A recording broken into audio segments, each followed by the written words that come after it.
বল, শক্তি, পরাক্রম এই সংসারের বিকাশের মূল।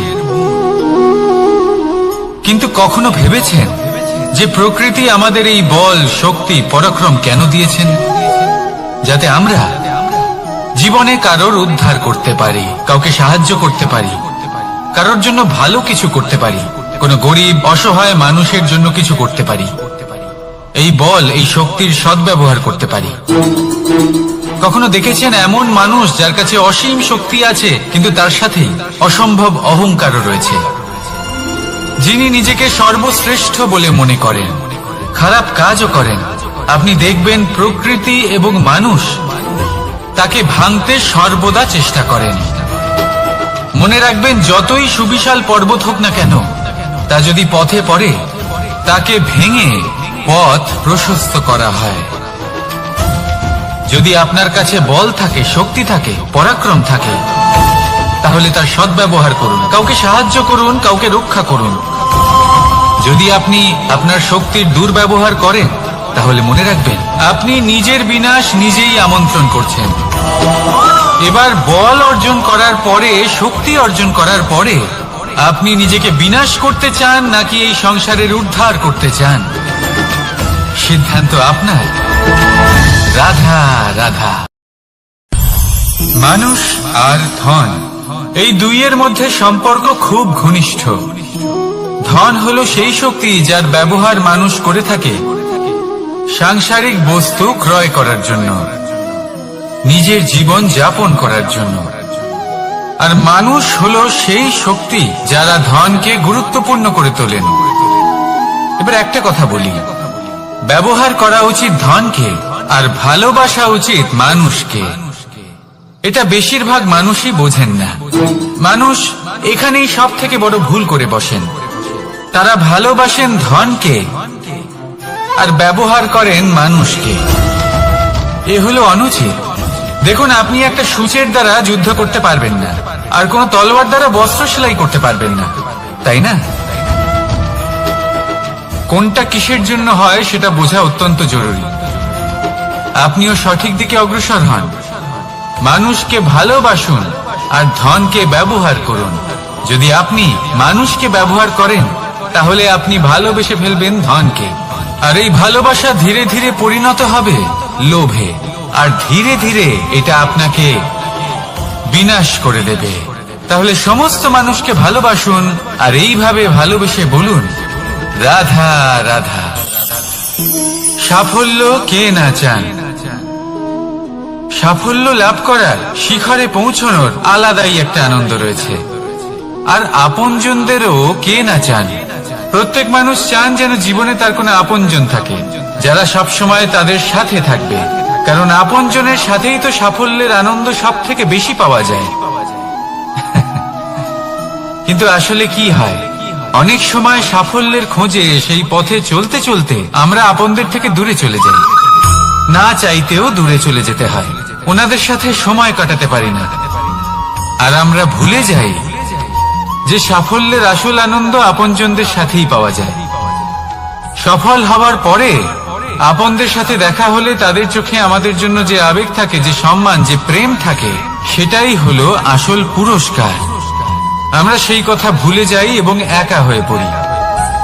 বেশিরভাগ সময় এটাই হয়। বেশিরভাগ সময় সফল মানুষগুলি একা হয়ে যান। এবার আপনি কি চান? আপনি অসফল হয়ে দিনগুলি একাকিত্বে কাটাতে চান, নাকি সফল হয়ে আপনজনদের সাথে আনন্দে থাকতে চান? সেই সিদ্ধান্ত আপনার। সাফল্যের পেছনে ছুটুন, নিজেকে উজাড় করে দিন, কিন্তু আপনজনদের সঙ্গ ত্যাগ করবেন না।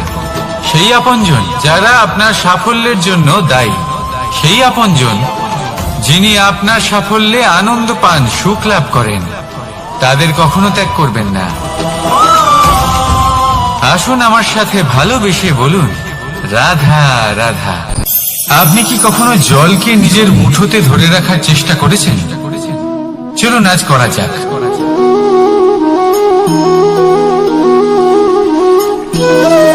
যদি আপনি নিজের মুঠো জোরে বন্ধ করেন, জল ধরে রাখতে পারবেন না। যদি আপনি তাকে এমনি বইতে দেন,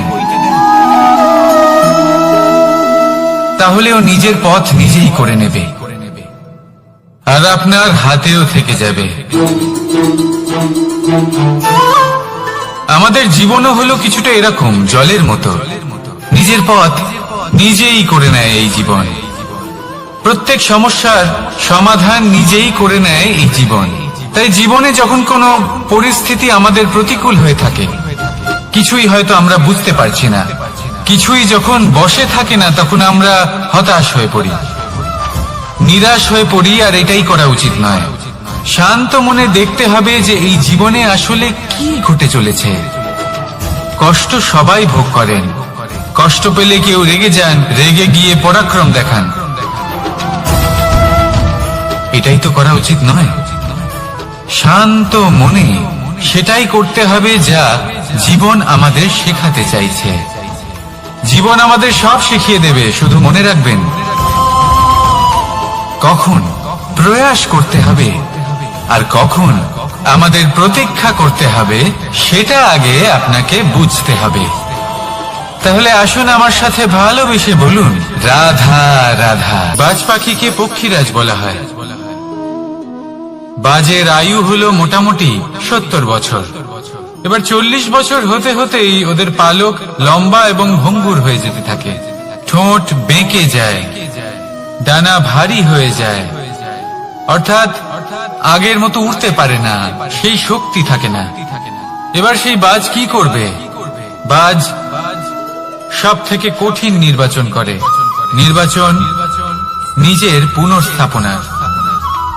সর্বপ্রথম একটা বিশাল পর্বতে যায়, একান্তে নিজের এক বাসস্থান তৈরি করে, আর তারপরে পাথরের সাথে নিজের ঠোঁট বারবার আঘাত করতে করতে সেই ঠোঁট ভেঙে ফেলে।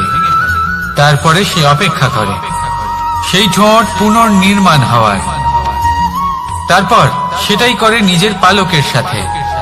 তারপরে নিজের ডানা থেকে এক এক করে ভারী পালকগুলো ছিঁড়ে ফেলে দেয়। আর তারপর 150 দিনের এই যন্ত্রণা সহ্য করার পরে ও ফিরে পায় নিজের উড়বার অনন্য ক্ষমতা, সেই শক্তি। আর তারপরে ও জীবনের পরবর্তী 30 বছর বাঁচে। কি বুঝলেন আপনি?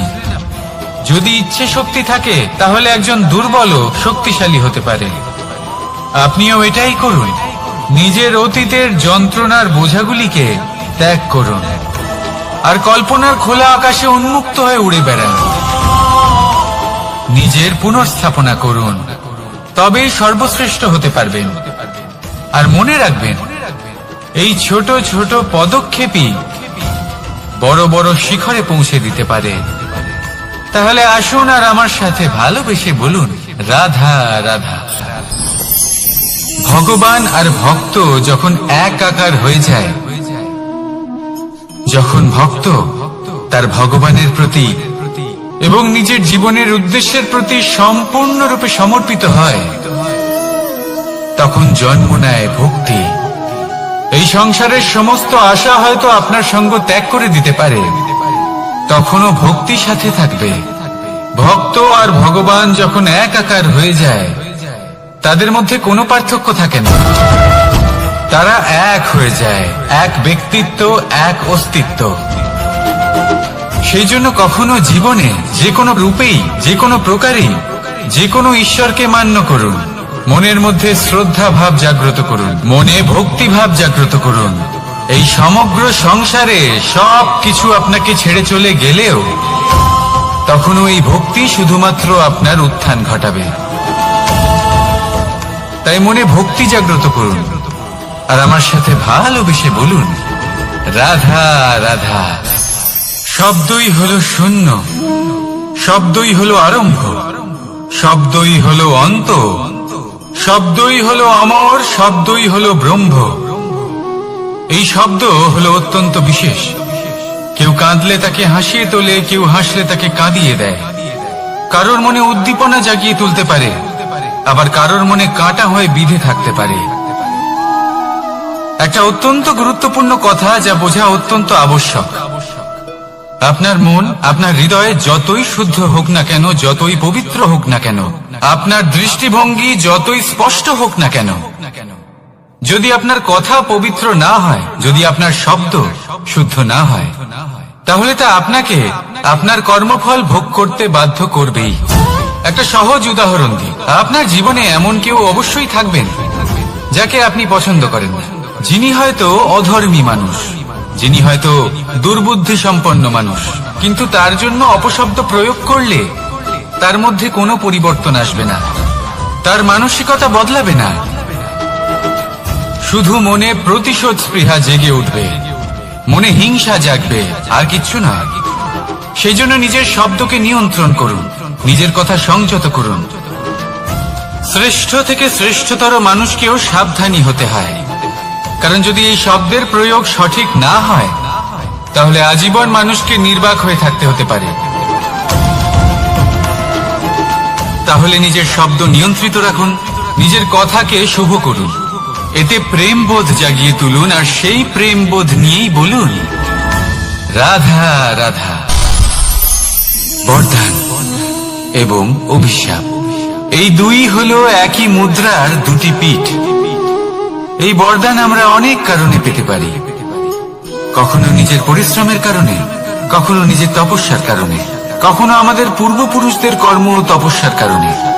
কিন্তু এই বরদান কতক্ষণ বরদান থাকবে তা আমরা নিশ্চিত করতে পারি না, তা সুনিশ্চিত করে শুধুমাত্র আমাদের কর্ম। যদি আপনাকে উদাহরণ দিই, আপনি রেশমের কীট দেখেছেন? ও বরদান পেয়েছে যে ও নিজের সুরক্ষার জন্য খোলস বানাতে পারে। এবারও তাতে এত মত্ত হয়ে যায় যে এমন এক আবরণ বানিয়ে ফেলে যাতে সে নিজেই আবদ্ধ হয়ে চাপা পড়ে মরে যায়। এটার তাৎপর্য কি? তাৎপর্য খুবই সরল। গর্ব করা খুবই ভালো, কিন্তু অহংকার করা কখনোই উচিত নয়। যদি অহংকার মনের মধ্যে প্রবেশ করে, তাহলে এই বরদান অভিশাপে পরিণত হতে সময় লাগে না। আর যদি কর্মশ্রেষ্ঠ হয়, তাহলে অভিশাপ বরদানে পরিণত হয়। তাহলে আসুন শ্রেষ্ঠ কর্ম করুন, আর আমার সাথে ভালোবেসে বলুন রাধা রাধা। সুখ, দুঃখ, মৃত্যু, মহামারী, এগুলো কখনো বলে আসে না, আবার জিজ্ঞাসা করেও আসে না। এমনই হয় দ্রুত ক্রীড়ার এই খেলায়, এক কারাগারের মতো, একটা মাকড়সার জালের মতো। যেমন একটা মাকড়সার জাল একটা পোকাকে নিজের দিকে আসতে আকর্ষিত করে, নিজের চমকের দ্বারা, নিজের গঠন দ্বারা। সেরকমই দ্রুত ক্রীড়ার এই খেলা মানুষকে নিজের দিকে আসতে প্ররোচিত করে। শেষে গিয়ে মানুষ আটকা পড়ে। পার্থক্য শুধু এটাই, যখন এক পোকা এই জালে জড়িয়ে পড়ে, তখন সে তার প্রাণ হারায়। মানুষ যখন এই দ্রুত ক্রীড়ায় আকর্ষিত হয়, সে নিজের মান, নিজের ধন সবকিছু হারায়, নিজের বিবেক হারিয়ে ফেলে। কিন্তু আপনি আপনার বিবেক কখনোই হারাবেন না। যদি আপনার মনে লোভ চলে আসে, আপনি লোভী হয়ে ওঠেন। যদি আপনি দ্রুত ক্রীড়ার এই খেলায় আটকা পড়েন, তাহলে মনে রাখবেন, এই খেলা থেকে ফিরে আসা প্রায় অসম্ভবই বলা যায়। নিজের বিবেক কখনো হারাতে দেবেন না, কারণ বিনাশ আসার প্রথম লক্ষণ হলো বিবেকের বোধ চলে যাওয়া। এই প্ররোচনায় কখনো পা দেবেন না। আর আমার সাথে ভালোবেসে বলুন রাধা রাধা। বিজয়, বিজয় লাভের জন্য মানুষ কি না করে থাকে, যে কোনো সম্ভাব্য প্রচেষ্টা করে। কিন্তু নিজের বিজয় লাভের জন্য বাজিতে যা ইচ্ছে তাই রেখে দেওয়া কি উচিত কাজ? কখনোই নয়। নিজের হারানো সম্মান, নিজের হারানো সম্পত্তি, নিজের হারানো অধিকার ফিরে পাওয়ার শুধু একটাই পথ রয়েছে, আর তা হলো পুরুষার্থ, দ্রুত ক্রীড়া নয়। যে মানুষ নিজেই হেরে গেছে, নিজেই নিজের জয়লাভ করার জন্য অন্য কাউকে কিভাবে বাজিতে রাখতে পারে? এ হলো সম্পূর্ণরূপে অনুচিত। অনেক সময় অনেক ধন লাভ করার জন্য, অনেক সম্পত্তি লাভ করার জন্য আমরা নিজের আসল ধন, আমাদের আপনজন, তাদেরকে হারিয়ে ফেলতেও প্রস্তুত হয়ে যাই। এটা একেবারেই উচিত নয়। যত বড়ই সংকট আসুক না কেন, আমাদের আপনজনদের আমাদের সাথেই রাখা উচিত। নিজের বিজয়ের জন্য ওনাদের বাজি রাখা ঠিক নয়। এই ভুল কেউ একজন করেছেন, আপনি তা ভুলেও করবেন না। রাধা রাধা। নারী জন্মসূত্রে কারোর কন্যা, ধর্মসূত্রে কারোর পত্নী, আর কর্মসূত্রে কারোর মা। আমাদের মনে এই ছবি আঁকা রয়েছে একজন নারীকে নিয়ে, তাই না? একটা অতুলনীয় ভূমিকা রয়েছে নারীদের আমাদের জীবনে, আর নারী ছাড়া আমরা কিছুই নই। কিন্তু অধিকার, সেখানে আমরা একটা ভুল করে বসি। যখন নারী একজন কন্যা থাকে, যখন সে জন্ম নেয়, তখন তার ওপর অধিকার থাকে তার পিতার। আর তারপর যখন বিয়ে হয়ে যায়, তখন তার অস্তিত্বের ওপর অধিকার থাকে তার স্বামী। আর যখন তিনি মা হন, তখন নিজেই তিনি জীবনের সমস্ত অধিকার দিয়ে দেন তার সন্তানকে। কিন্তু আমরা কি কখনো এটা ভেবেছি এই জীবন হলো তার নিজের? যে নারী সবার কল্যাণ করছেন, তার জীবনের অধিকারও তার কাছেই থাকা উচিত, তাই না? তার নিজের জীবনের সিদ্ধান্ত সে নিজেই নিতে পারেন, নিজেই নিজের ভাগ্যের রচয়িতা হতে পারেন। আর এর জন্য আমাদের নিজেদের পাল্টাতে হবে, দৃষ্টিভঙ্গি পাল্টাতে হবে। কারণ এই ধারণা সেটা আজ বা কালকের ব্যাপার নয়, এটা ঘটে চলেছে বহু বছর ধরে, আর চলতেই থাকবে যদি আমরা এটা না বদলাই। আর এটা তখনই সম্ভব হবে যখন আমরা নিজেদের মধ্যে পরিবর্তন আনব। তাই আজকের পর থেকে, এই মুহূর্ত থেকে, কোনো নারীর ওপর অকারণ অধিকার স্থাপনের আগে সহস্রবার ভেবে দেখবেন। কারণ যখন নারী নিজের অধিকার কেড়ে নিতে বাধ্য হবেন, তখন শুধু এবং শুধুমাত্র বিনাশই ঘটবে। রাধা রাধা।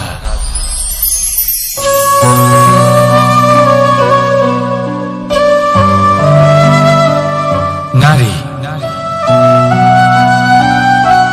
পুরুষরা যাকে নাম দিয়েছেন ত্রিয়া, কেন দিয়েছেন, কে দিয়েছেন, কেউ তা জানে না। কথায় আছে, পুরুষরা ভাবেন যে ত্রিয়া, ভাবেন একরকম, বলেন অন্য কিছু, আর করেন অন্য কিছুই।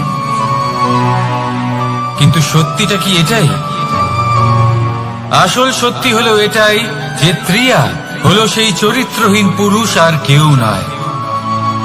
সেই পুরুষ যারা নারীকে বলেন যে আপনি হলেন মা, আপনি হলেন দেবী, আপনি হলেন বোন।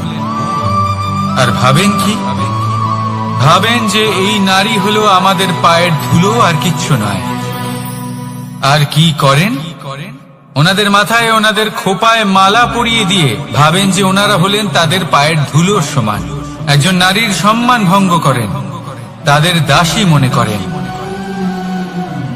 ভুলবেন না, যত্র নারীয়াস্ত পূজ্যন্তে রমন্তে তত্র দেবতা। অর্থাৎ যেখানে নারীকে পুজো করা হয়, সেখানে ঈশ্বর বাস করেন। আর যেখানে নারীকে অপমান করা হয়, সেখানে ঈশ্বর এবং ভাগ্য এই দুই রুষ্ট হয়। মনে রাখবেন, যদি নারী কল্যাণকারী হতে পারেন, তাহলে নারী মহাচণ্ডী রূপও ধারণ করতে পারেন। যদি একজন নারী মাতা হয়ে জন্মদান করতে পারেন, তাহলে নারী মৃত্যু হয়ে বিনাশও করতে পারেন। যেখানে নারী অপমানিত হবেন, সেখানে মহান ভারতও মহাভারতের পথে অগ্রসর হতে পারে।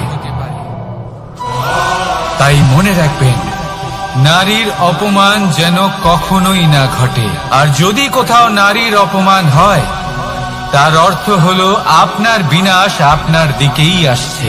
আর এটা হলো তার প্রথম পদক্ষেপের প্রথম পদধ্বনি। রাধা রাধা। যদি সন্তান কোনো দুষ্কর্ম করে, তাহলে সেই অপরাধ শুধু কি সেই সন্তানের? না, যদি সন্তান দুষ্কর্ম করে তাহলে অপরাধী তার মাতা পিতাও, যারা পুত্রমোহর কারণে সেই অনুচিত কাজে তাকে বাধা দেননি। অপরাধী হলেন তার পিতামহ, যিনি নিজের কর্তব্যবোধের কারণে নিজের পরিবারের যত্ন নেননি, যিনি সন্তানকে কখনো শাস্তি দেননি। অপরাধী হলেন তার সেই গুরুও, যিনি নিজের শিষ্যের সেই দুষ্কর্ম দেখেও তাকে প্রতিহত করতে পারেননি। একজন হবু রাজার কর্তব্য হলো নিজের প্রজার কাছে সে যেন এক উদাহরণ প্রস্তুত করতে পারে, কিন্তু যদি এত অনুচিত উদাহরণ প্রস্তুত হয়ে থাকে তাহলে মা বাবার, বাড়ির বয়োজ্যেষ্ঠদের কর্তব্য হলো ওনারা যেন সেটা সেখানেই থামান, হয় ভালোবেসে নয়তো শাস্তি দিয়ে। যদি না থামানো হয় তাহলে মহাভারত অবশ্যম্ভাবী। অনেক ব্যক্তির মনে একটা প্রশ্ন জাগে আমাকে আর রাধাকে নিয়ে। বলেন যে না আমি আর রাধা একসাথে থাকি, না আমাদের বিয়ে হয়েছে, আমি এখানে দ্বারকাতে ও ওখানে বর্ষণাতে, তাও এত ভালোবাসা কি করে? এ কেমন সম্পর্ক? আমি তাদের একটা সহজ কথা বলতে চাই। আপনি কখনো আয়নার দিকে দেখেছেন? নিজের দুই চোখের দিকে তাকিয়ে জিজ্ঞাসা করুন, এই দুই চোখ একসাথে কেন বন্ধ হয়, একসাথে কেন খোলে, একসাথে কেন ঘুমোয়, একসাথে কেন কাঁদে? আজীবন কোনো এক মানুষের সাথে সম্পর্ক রাখা অবশ্যই সম্ভব, তাদের সাথে দেখা না করে। আমার আর রাধার ভালোবাসাও কিছুটা এরকমই, আর কিছুটা এরকমই হয় ভালোবাসা দুই নয়নের মতো, যারা কখনোই মিলিত হবে না কিন্তু চিরকালের জন্য একসাথে জুড়ে থাকবে। এই অনুভূতি নিঃস্বার্থ হয়, আর এই নিঃস্বার্থ ভালোবাসা আপনাকে আনন্দের পথে অগ্রসর করে। জীবনে সবসময় নিঃস্বার্থভাবে ভালোবাসুন, শুধুমাত্র আনন্দই পাবেন। তাহলে আসুন আমার সাথে নিঃস্বার্থভাবে ভালোবেসে বলুন, রাধা রাধা। মানুষ, কোন ব্যক্তির নির্মাণ হয় কিভাবে?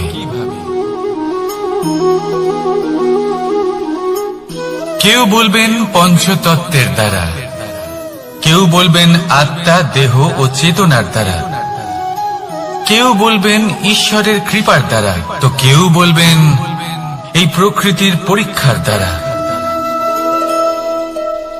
না, মানুষের নির্মাণ হয়ে থাকে বিশ্বাস দ্বারা। ব্যক্তি তখনই গড়ে ওঠেন যখন ব্যক্তিত্ব থাকে, ঠিক কিনা? আর ব্যক্তিত্ব তখনই হবে আর সেরকমই হবে যেরকম বিশ্বাস আপনি নিজের উপরে রাখবেন। যদি আপনি মনে করেন আপনি বিষের ন্যায় হবেন, তাহলে আপনি বিষাক্তই হবেন। যদি আপনি এটা মনে করেন যে আপনি অমৃতের ন্যায় হবেন, তাহলে আপনি অমরই হয়ে যাবেন। যদি আপনি নিজের উপরে বিশ্বাস রাখেন যে আপনি সংসারের সব থেকে উঁচু পর্বতের শিখরে পৌঁছতে পারবেন, তাহলে আপনি অবশ্যই পৌঁছবেন। যদি আপনার এরকম মনে হয় যে আপনি এরকম কখনো করতে পারবেন না, তাহলে এরকম কখনোই হবে না।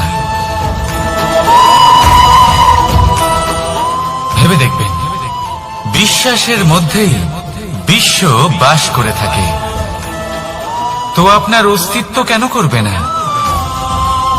যেমন বিশ্বাস আপনি নিজের উপরে রাখবেন, তেমনই আপনি হয়ে উঠবেন। সেই জন্য নিজের উপরে বিশ্বাস রাখুন, আর হ্যাঁ, ভালোবেসে বলুন, রাধা রাধা। শত্রুতা, একজন মানুষ অন্য মানুষের সাথে শত্রুতা করে বসেন। দুজন ঘনিষ্ঠ বন্ধু, এমনও এক সময় আসতে পারে যখন এনারা একে অপরের শত্রু হয়ে ওঠেন। এর অনেকগুলো কারণ হতে পারে, কিন্তু মূল কারণ হল আলোচনা। আগে হ্যাঁ, আপনি যদি কারোর বিষয়ে আলোচনা করেন তাহলে সে আপনার শত্রু হয়ে যেতে পারে। এবার মনে একটা প্রশ্ন আসতে পারে যে এটা কিভাবে সম্ভব হতে পারে? আলোচনা এটা তো অত্যন্ত জরুরি। যদি আমি নিজের বন্ধুর খারাপ কাজের বিষয়ে আলোচনাই না করি তাহলে সে শুধরবে কি করে? এ কথা সত্যি যে আলোচনা আবশ্যক, কিন্তু তার থেকেও বেশি গুরুত্বপূর্ণ এবং আবশ্যক হলো আপনার এই সিদ্ধান্ত এটাই যে আপনার এই আলোচনা কোন স্থানে করবেন। যদি এটা সবার সামনে করবেন ভাবেন তাহলে তা অপমানও হয়ে যেতে পারে। যদি এটা আলাদাভাবে করেন তাহলে তা পরামর্শ হয়ে যায়। অপমান কেউ স্বীকার করতে পারেন না, কিন্তু পরামর্শ সকলের ভালো লাগে। তাহলে যদি আপন কারোর জন্য ভালো কিছু চান, কাউকে শুধরে দিতে চান, আর আপনার মনে হয় আলোচনা আবশ্যক, তাহলে সর্বপ্রথম সময়, পরিস্থিতি আর স্থানের কথা মনে রাখবেন, নয়তো এই আলোচনা আপনাকে খুব ভোগাতে পারে। তাহলে আসুন আমার সাথে ভালোবেসে বলুন, রাধা রাধা। আপনার জীবনেও কি সমস্যা রয়েছে? অবশ্যই থাকবে। প্রত্যেকের জীবনেই সমস্যা থাকে। প্রত্যেক মানুষ জিজ্ঞাসাও করেন যে এই সমস্যা আসলে কি আর কেন আসে জীবনে। আপনাকে একটা কথা বলে দিই যে সমস্যা আসলে সেটা নয় যা আপনার পথে বাধা সৃষ্টি করে, বরং সমস্যা হলো সেটাই যেটা আপনি তখন দেখতে পান যখন আপনার একাগ্রতা আপনার পথ থেকে, আপনার লক্ষ্য থেকে সরে যেতে থাকে। আর এই সমস্যাগুলি দূর করার জন্য, এর সমাধান করার জন্য একটাই পথ আছে, নিজের সমস্ত ভাবনা আরো একবার একাগ্র করুন নিজের পথের দিকে, নিজের লক্ষ্যের দিকে। আপনার সমস্ত ভাবনা যদি কেন্দ্রীভূত হয় নিজের লক্ষ্যে, তাহলে এই সমস্যা দূরে থাকবে। যদি এরকম না হয়, যদি আপনার মন একটু অন্যদিকে চলে যায়, তাহলে এই সমস্ত সমস্যা আবার সামনে চলে আসে আর বাড়তেও থাকে। দেখুন, যেখানে আপনার লক্ষ্য রয়েছে, বাণ যদি সেখানেই চালাতে হয়, তাহলে দৃষ্টি তো সেদিকেই রাখতে হবে। তবেই তো আপনি সেই লক্ষ্য ভেদ করতে পারবেন। সেই জন্য মনে রাখবেন, সর্বদা লক্ষ্য রাখবেন নিজের পথে, সেই পথেই সামনে এগোতে থাকুন নিজের লক্ষ্যের দিকে। আপনি যত সামনে এগোতে থাকবেন এই সমস্যা তত পিছিয়ে যাবে। তাহলে আসুন আমার সাথে ভালোবেসে বলুন, রাধা রাধা।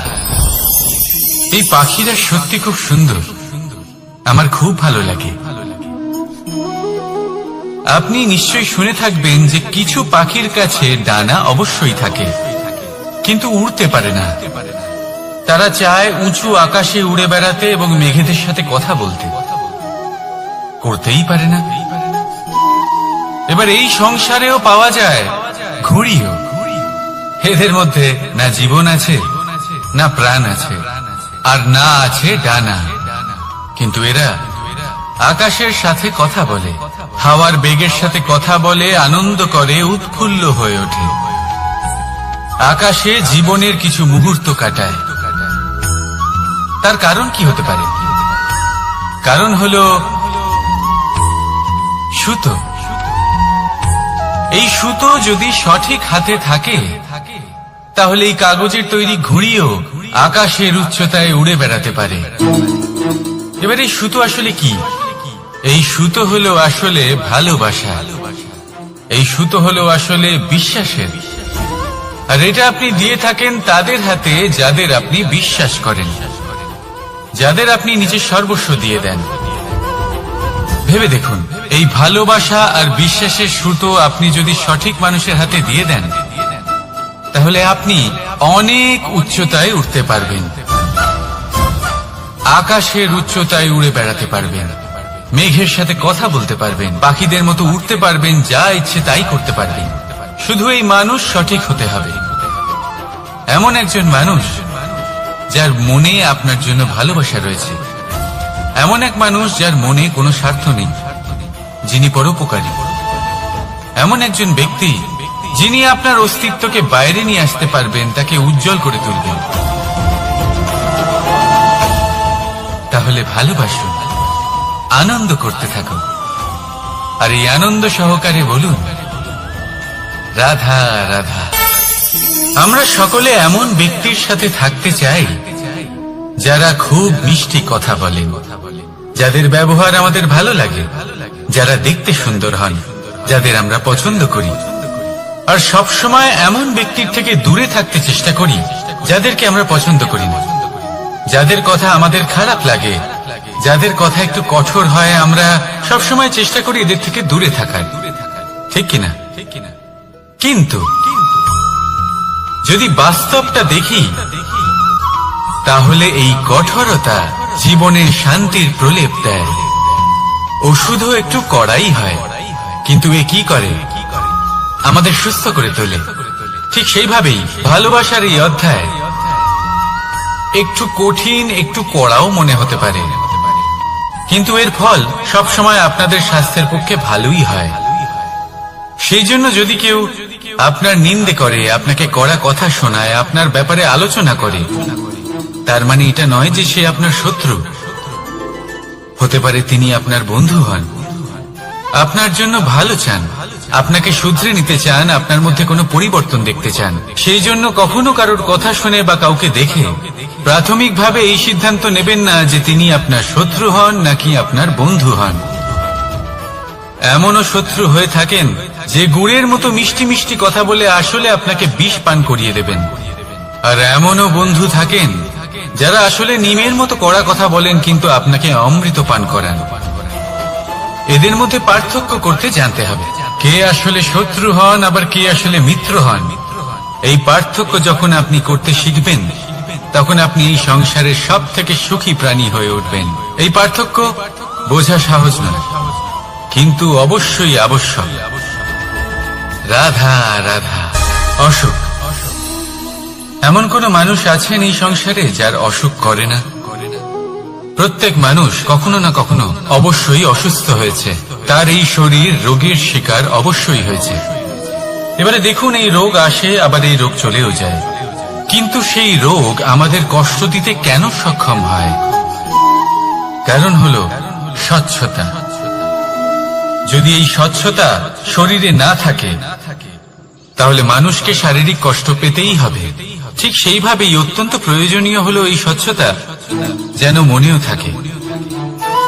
যদি এই স্বচ্ছতা মনে না থাকে, তাহলে মানুষ চারিত্রিকভাবে কষ্ট সহ্য করেন। এবারে নিবারণ কি হতে পারে? বড়ই সহজ এর উপশম। যদি রোগ শরীরে হয়, তাহলে সর্বপ্রথম স্বচ্ছতা বজায় রাখতে শিখুন, এই শরীরকে পরিষ্কার রাখতে শিখুন। বিচক্ষণতার সাথে এই রোগের সম্মুখীন হন, ভয় পাওয়ার কোনো দরকার নেই। ব্যায়াম করতে থাকুন, সব ঠিক হয়ে যাবে। সেইভাবেই যদি এই অসুখ মনে হয়, তাহলে কি করা যায়? সর্বপ্রথম তার আধারের উপরে নজর দিন। আপনার এই আধারই হলো আপনার আহার। যা আপনি আহার করবেন, সেরকমই মানুষ হয়ে উঠবেন। সেইভাবেই আপনি যেরকম ভাবেন, সেরকমই মানুষ হয়ে উঠবেন। সেই জন্য নিজের ভাবনাকে শুভ করুন, নিজের দৃষ্টিভঙ্গিকে শুভ করে তুলুন, সবকিছু সঠিক হবে। আপনার আমার সবার মধ্যেই এক রাক্ষস বাস করে, তার সম্মুখীন হন, তাকে পরাস্ত করুন। তাহলে এই রোগ সে শরীরেই হোক বা মনের মধ্যে, যদি সঠিক সময় তাকে আটকানো না যায়, তাহলে যে কোনো সময় তা মহামারীর রূপ ধারণ করবে। সেই জন্য সাবধানে থাকুন, সুস্থ থাকুন। তাহলে আসুন, আমার সাথে ভালোবেসে বলুন রাধা রাধা। বল, শক্তি, পরাক্রম এই সংসারের বিকাশের মূল। কিন্তু কখনো ভেবেছেন যে প্রকৃতি আমাদের এই বল, শক্তি, পরাক্রম কেন দিয়েছেন? যাতে আমরা জীবনে কারোর উদ্ধার করতে পারি, কাউকে সাহায্য করতে পারি, কারোর জন্য ভালো কিছু করতে পারি, কোনো গরিব অসহায় মানুষের জন্য কিছু করতে পারি। এই বল, এই শক্তির সদ্ব্যবহার করতে পারি। কখনো দেখেছেন এমন মানুষ যার কাছে অসীম শক্তি আছে, কিন্তু তার সাথে অসম্ভব অহংকারও রয়েছে? যিনি নিজেকে সর্বশ্রেষ্ঠ বলে মনে করেন, খারাপ কাজও করেন, আপনি দেখবেন প্রকৃতি এবং মানুষ তাকে ভাঙতে সর্বদা চেষ্টা করেন। মনে রাখবেন, যতই সুবিশাল পর্বত হোক না কেন, তা যদি পথে পড়ে তাকে ভেঙে পথ প্রশস্ত করা হয়। যদি আপনার কাছে বল থাকে, শক্তি থাকে, পরাক্রম থাকে, তাহলে তার সদ্ব্যবহার করুন, কাউকে সাহায্য করুন, কাউকে রক্ষা করুন। যদি আপনি আপনার শক্তির দুর্ব্যবহার করেন, তাহলে মনে রাখবেন আপনি নিজের বিনাশ নিজেই আমন্ত্রণ করছেন। এবার বল অর্জন করার পরে, শক্তি অর্জন করার পরে আপনি নিজেকে বিনাশ করতে চান নাকি এই সংসারের উদ্ধার করতে চান, সিদ্ধান্ত আপনার। রাধা রাধা। মানুষ আর ধন, এই দুইয়ের মধ্যে সম্পর্ক খুব ঘনিষ্ঠ। ধন হলো সেই শক্তি যার ব্যবহার মানুষ করে থাকে সাংসারিক বস্তু ক্রয় করার জন্য, নিজের জীবন যাপন করার জন্য। আর মানুষ হলো সেই শক্তি যারা ধনকে গুরুত্বপূর্ণ করে তোলেন।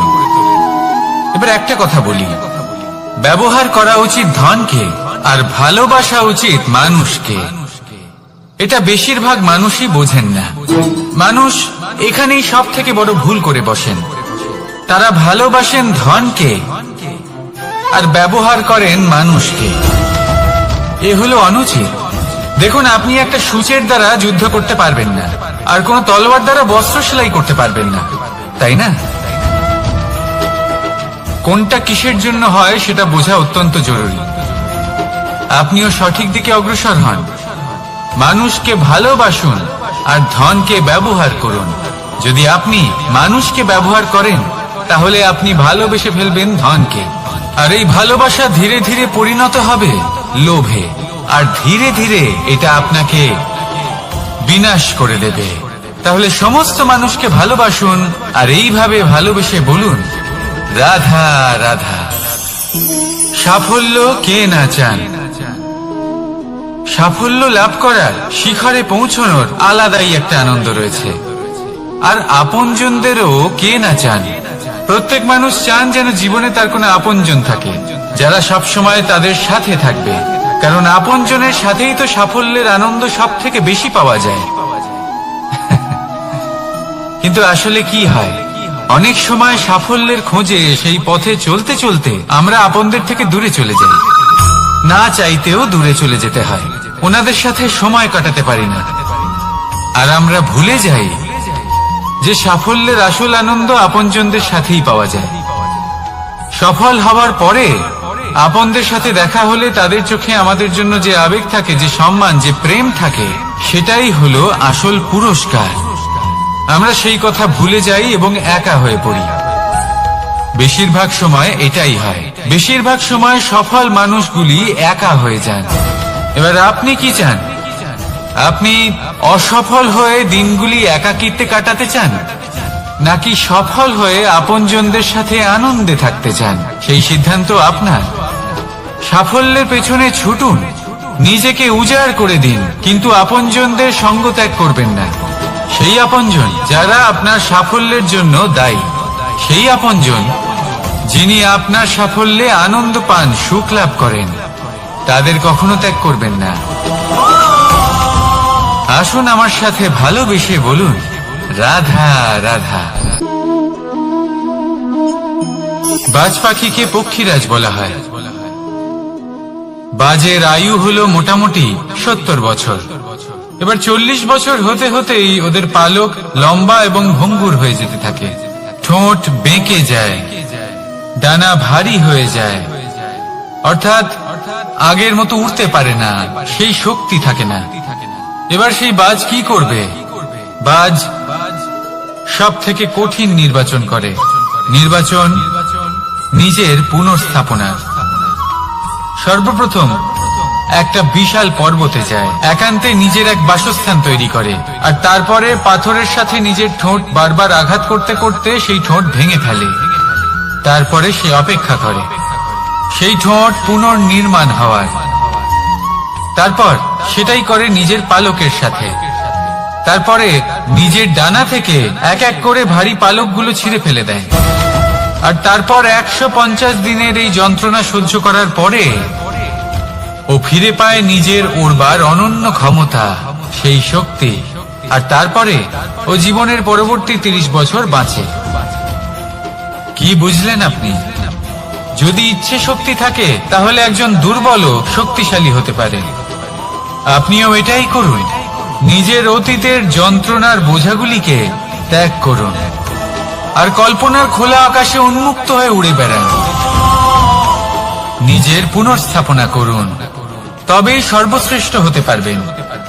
আর মনে রাখবেন, এই ছোট ছোট পদক্ষেপই বড় বড় শিখরে পৌঁছে দিতে পারে। তাহলে আসুন আর আমার সাথে ভালোবেসে বলুন, রাধা রাধা।